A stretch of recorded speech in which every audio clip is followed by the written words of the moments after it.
ಈ ಜಗತ್ತಿನಲ್ಲಿ ಹಣ ಎಂದಿಗೂ ಅಚಾನಕ್ ಮಾಯವಾಗುವುದಿಲ್ಲ.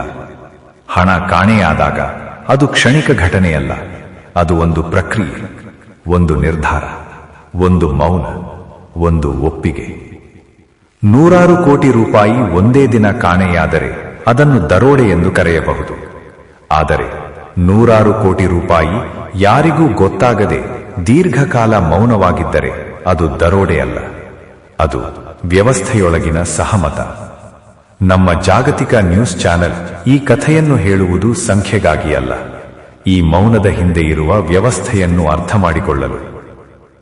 ಜಗತ್ತಿನ ಇತಿಹಾಸವನ್ನು ನೋಡಿದರೆ ಅತಿದೊಡ್ಡ ಹಣದ ದರೋಡೆಗಳು ಕತ್ತಲಲ್ಲಿ ನಡೆದಿಲ್ಲ, ಅವು ಬೆಳಕಲ್ಲಿ ನಡೆದಿವೆ, ಕಾನೂನಿನ ನೆರಳಲ್ಲಿ, ಅಧಿಕಾರದ ಮೌನದಲ್ಲಿ.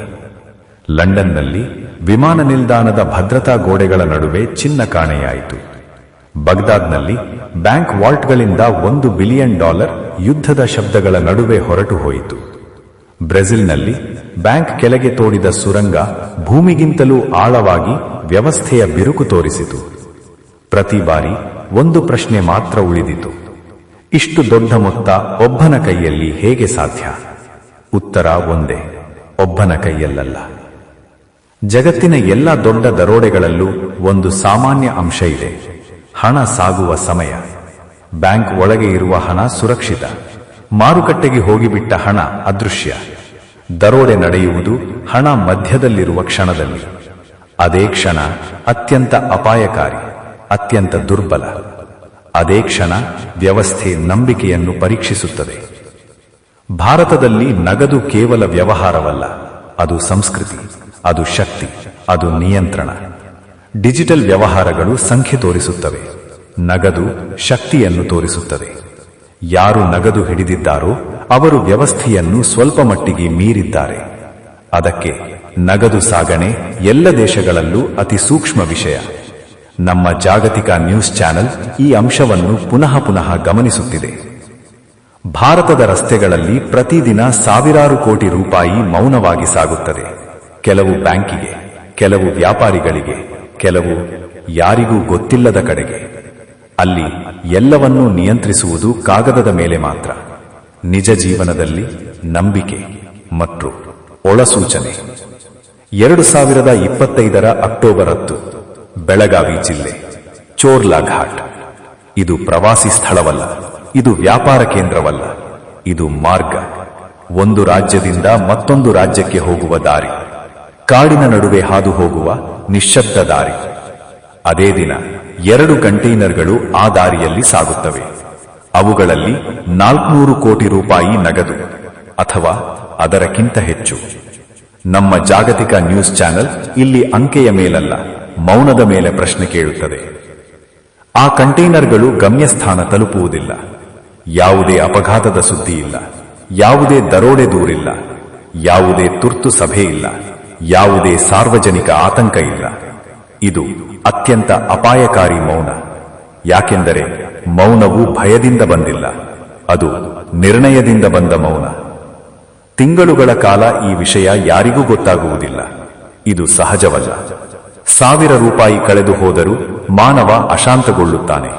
ಇಲ್ಲಿ 100 ಕೋಟಿ, ಆದರೂ ಯಾವುದೇ ಕೂಗಿಲ್ಲ. ನಮ್ಮ ಜಾಗತಿಕ ನ್ಯೂಸ್ ಚಾನೆಲ್ ಇಲ್ಲಿ ನಿಲ್ಲುತ್ತದೆ ಮತ್ತು ಕೇಳುತ್ತದೆ: ಯಾರು ಮೌನವಾಗಿದ್ದರು ಮತ್ತು ಯಾಕೆ? ನಂತರ ಮಹಾರಾಷ್ಟ್ರದಲ್ಲಿ ನಡೆದ ಒಂದು ಅಪಹರಣ. ಒಬ್ಬ ವ್ಯಕ್ತಿ, ಒಂದು ಬೇಡಿಕೆ: 100 ಕೋಟಿ ರೂಪಾಯಿ.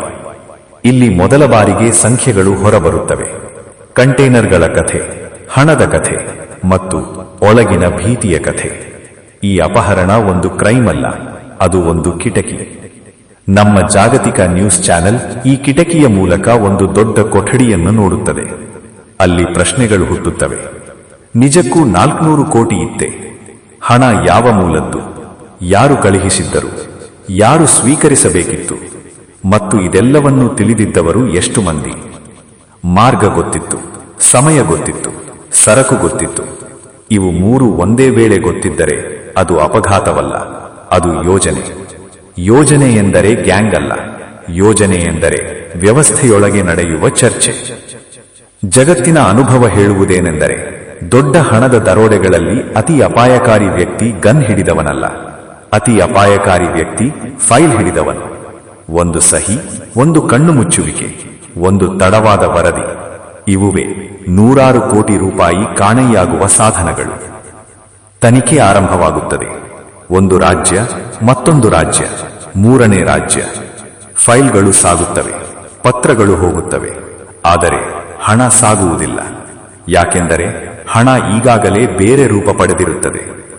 ನಮ್ಮ ಜಾಗತಿಕ ನ್ಯೂಸ್ ಚಾನೆಲ್ ಇದನ್ನು ಒಂದು ಘಟನೆ ಎಂದಲ್ಲ, ಒಂದು ಮಾದರಿ ಎಂದು ನೋಡುತ್ತದೆ. ಇದು ಮೊದಲಲ್ಲ, ಇದು ಕೊನೆಯೂ ಅಲ್ಲ.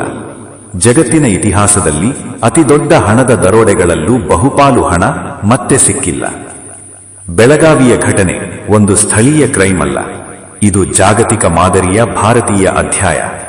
ಇಲ್ಲಿ ಹೆಸರು ಬದಲಾಗುತ್ತದೆ, ದೇಶ ಬದಲಾಗುತ್ತದೆ, ಆದರೆ ಕಥೆ ಒಂದೇ. ಈ ಕಥೆ ಕಳ್ಳರ ಬಗ್ಗೆ ಅಲ್ಲ, ಈ ಕಥೆ ವ್ಯವಸ್ಥೆಗಳ ಬಗ್ಗೆ. ನಮ್ಮ ಜಾಗತಿಕ ನ್ಯೂಸ್ ಚಾನೆಲ್ ಇದನ್ನು ಆರೋಪವಾಗಲ್ಲ, ದಾಖಲೆಯಾಗಿ ಇಡುತ್ತದೆ. ನೂರಾರು ಕೋಟಿ ರೂಪಾಯಿ ಕಾಣೆಯಾದಾಗ ಯಾರೋ ಒಬ್ಬನಿಗೆ ಅದು ಎಲ್ಲಿದೆ ಎಂಬುದು ಗೊತ್ತಿರುತ್ತದೆ. ಪ್ರಶ್ನೆ ಇದಲ್ಲ, ಹಣವನ್ನು ಯಾರು ಕದ್ದರು? ಪ್ರಶ್ನೆ ಇದು, ಇಷ್ಟು ದೊಡ್ಡ ಹಣ ಕಾಣೆಯಾಗಲು ವ್ಯವಸ್ಥೆ ಯಾಕೆ ಅವಕಾಶ ನೀಡಿತು? ಮೌನವಾಗಿದ್ದರೆ ಎಲ್ಲವೂ ಸಹಜವಾಗುತ್ತದೆ. ಪ್ರಶ್ನೆ ಕೇಳಿದರೆ ವ್ಯವಸ್ಥೆ ಬೆಚ್ಚಿ ಬೀಳುತ್ತದೆ. ನಮ್ಮ ಜಾಗತಿಕ ನ್ಯೂಸ್ ಚಾನೆಲ್ ಆ ಪ್ರಶ್ನೆಯನ್ನು ಇಲ್ಲಿ ಬಿಟ್ಟು ಹೋಗುತ್ತದೆ.